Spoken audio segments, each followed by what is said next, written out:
దుప్పనీటి వాగుల కొరకు ఆశపడినట్లు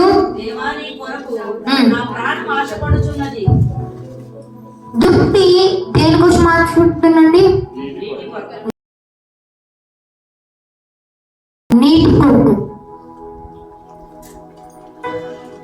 వాక్యం అంటే నీటిలాగా కరువైపోతుంది. మనం ఎవరు అండి? దుప్పిలు అంటూ ఉన్నాం. వాక్యం అనేది కొన్నిసేపటి కావచ్చు, కొన్ని రోజులు కావచ్చు, కొన్ని సంవత్సరాలకైనా నీటిలాగా కరువైపోతుంది. మనం దుప్పిలాగా ఆ వాక్యం కోసం వెతుకుతూ ఉంటాం, కానీ అది దొరకదు. నువ్వెంత ప్రయాసపడినా కానీ ఆ నీటి వాగు నీకు దొరకదు. సమయం ఉన్నప్పుడు వినియోగం చేసుకోవాలి. వాక్యాన్ని నువ్వు ఈ చెవులో చూడుకుంటున్నావు, ఈ చెవులో చూడేస్తున్నావు. నువ్వు హృదయానికి నీ వాక్యాన్ని ఎక్కించుకోవట్లేదు. నువ్వు హృదయం అనే ఆలయంలోకి నీ వాక్యాన్ని ఎప్పుడైతే ఎక్కించుకుంటావో అప్పుడు నువ్వు సంపూర్ణంగా ఆశీర్వదించబడినట్లు. హల్లెలూయా. ఆశీర్వాదం అంటే ఏంటో తెలుసా అండి? కొంతమంది ఆశీర్వాదం అంటే కేవలం దేవుడు ఇచ్చే డబ్బులు, ధనం, ఐశ్వర్యాలు అనుకుంటున్న వాళ్ళు అదృష్టమైన వచ్చినలైన ఆశీర్వాదమే కాదు. దేవుడిచ్చే ఆశీర్వాదం ఏంటో తెలుసా? పరలోకమైన నిజమైన ఆశీర్వాదం. హల్లెలూయా. ఆయన మనకి దేవునిగా ఉన్నాడు, అది పెద్ద ఆశీర్వాదం. పరలోక రాజ్యాన్ని నీకు ఇవ్వడానికి సిద్ధంగా ఉన్నాడు, అది ఒక పెద్ద ఆశీర్వాదం. ఆ ఆశీర్వాదాన్ని నువ్వు యూజ్ చేసుకోవట్లేదు. యూజ్ చేసుకోకుండా నువ్వు అంతే ఉండిపోయి ఆ ఆశీర్వాదాన్ని నువ్వు పంపించేస్తున్నావు వెనక్కి. మీకు ఆల్రెడీ ఒకసారి చెప్పే ఉంటాను. ఒక మనుషుడంట ప్రార్థన చేస్తూ ఒక దాని కోసం ప్రార్థన చేశాడంట.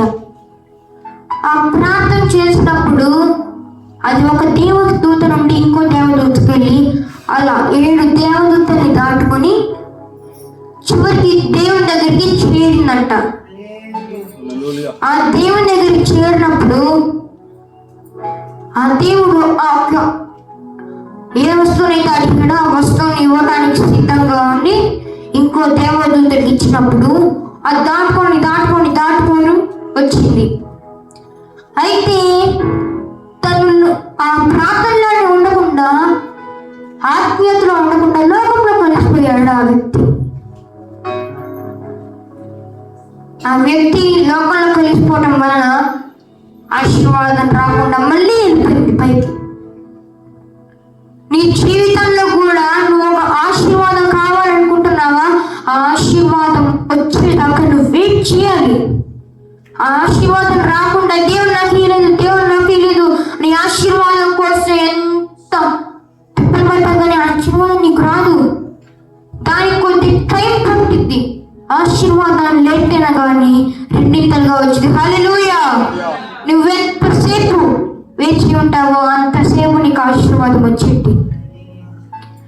దేవుడు చెప్తున్నాడు, నా దగ్గరికి రండి, నేను మీకు ఆశీర్వాదాన్ని ఇస్తానంటున్నాడు. సో నీ జీవితంలో ఏదైతే కరువయ్యిందో వాటిని దేవుని దగ్గరికి ఉంచి, దేవుని దగ్గర నుంచి నువ్వు, అది పెద్ద ఆశీర్వాదం. కొంతమంది చర్చికి వస్తారు కానీ ఆశీర్వాదాలు పట్టుకుండా వెళ్తారు. అసలు నిజమైన ఆశీర్వాదం అంటే ఏంటంటే నువ్వు ఎప్పుడైతే దేవుణ్ణి హృదయపూర్వకంగా ఆశ్రయిస్తావో అది నిజమైన ఆశీర్వాదం. హల్లెలూయా. ఉపవాస కూడికల గురించి నేను చెప్పే ఉంటాను. ఉపవాస కూడిక అంటే నువ్వు ఏదో ఒకటి తినకుండా ఉండటం కాదు. నువ్వు ఎప్పుడైతే దేవుని ఎదుట సంపూర్ణంగా ఆనందించి గంతులు వేస్తావో అది నిజమైన ఉపవాసం. హల్లెలూయా. అలానే ఆశీర్వాదం కూడా అంతే. దేవుడు ఇచ్చేది కాదండి, మనమే దేవుడికి ఇవ్వాలి. దేవుణ్ణి హృదయపూర్వకంగా ఎప్పుడైతే స్తుతిస్తామో అప్పుడు మనకి ఆశీర్వాదం వచ్చినట్టు. హల్లెలూయా. నీకు ఇక్కడ ఆశీర్వాదం రాపోయినా కానీ పరలోకంలో ఆశీర్వాదం ఉంటుంది. ఆశీర్వాదాలు కరువైపోతాయి. దుప్పి కోసం లాగా మనం ఉండకూడదు. దుప్పి ఉన్న సమయాన్ని యూజ్ చేసుకోలేదు. నీరు ఉన్నప్పుడు దుప్పి ఆ నీరుని తను తాగలేదు.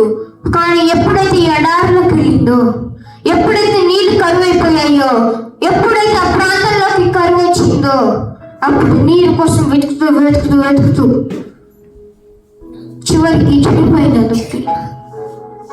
మనం కూడా మన ఆత్మీయ జీవితంలో వాక్యం వెతుకుతూ ఉన్నప్పుడే నీకు వాక్యం వేలాదిగా దొరుకుతుంది. ఆ వాక్యాన్ని నువ్వు సద్వినియోగం చేసుకోవా? దుప్పిలాగే నువ్వు ఆ నీటి అనగా వాక్కుని నువ్వు దాన్ని తీసుకోకుండా చనిపోతావా? ఆత్మీయ జీవితంలో ఎంతో మంది వాక్యం ఉన్నప్పుడు సద్వినియోగం చేసుకోకుండా ఆత్మీయతలు చచ్చిపోయారు. ఇది మాత్రం 100కి 100% నిజం. చాలా మంది వాక్యం ఉన్నప్పుడు తర్వాత వినొచ్చులే వాక్యం ఏముంది, మీటింగ్స్ చాలా పెడుతున్నాక తర్వాత ఇంటే ఏమైంది అని అనుకుంటున్నారు. మీటింగ్స్ పెట్టేది ఎందుకండి? నువ్వు వేలాదిగా ఆత్మని రక్షించడానికి. నా పాస్టర్ గారు చెప్పారు, నువ్వు మన సంఘం ఎంత 10 సంవత్సరాలు కన్నీళ్లు కాల్చి ప్రార్థన చేసినా కానీ నువ్వు ఒక్క బిడ్డను కూడా రక్షించలేవని చెప్పారు. నిజం ఇది. నేను ఆశీర్వాదం లేకుండా వేరే వాళ్ళని ఎలా రక్షిస్తావు? అసలు నీలోని ఆత్మీయత లేకుండా వేరే వాళ్ళు ఎలా రక్షిస్తావు? ఆత్మీయత కరువైపోయింది, వాక్యం కరువైపోయింది. నా మాట చెప్పి ముగిస్తున్నాను. నువ్వు ఆత్మీయ జీవితంలో దుప్పిలాగా ఉండకూడదు. నువ్వు వంటలాగా ఏం చేస్తుందండి? నీళ్ళు ఉన్నప్పుడే దాన్ని ఎక్కువ తాగేసి కొన్ని రోజులు బాగా స్టోర్ చేసుకునిద్ది. మనం దుప్పిలాగా ఉండాలా, ఒంటిలాగా ఉండాలా? వినిపించట్లేదు. దుప్పి నీళ్ళు ఉన్నప్పుడు సద్వినియోగం చేసుకోవట్లేదు. తను ఆశపడి చనిపోతుంది. మనం అంతలాగా దేవుని కోసం ఉన్నప్పుడు వాక్యం ఉన్నప్పుడు సద్వినియోగం చేసుకొని వాక్యం కరువైన సమయంలో నువ్వు వేరే వాళ్ళకి వాక్యాన్ని ఎందుకు చేయాలి? హల్లెలూయా. నువ్వు వాక్యాన్ని ఉన్నప్పుడు తీసుకొని లేనప్పుడు వేరే వాళ్ళకి పంచాలి. వాక్యం కరువైపోయింది. ఇది ఆఖరి గడియలు. ఈ గడియలో ఎప్పుడేం జరిగిద్దో మనకు తెలియదు. 2000 సంవత్సరాల క్రితం యేసు ప్రభు వారే చెప్పారు, ఆఖరి గడియల్లోనంట యుద్ధాలు వస్తాయంట. ఏమొస్తాయి? యుద్ధాలు వస్తాయి.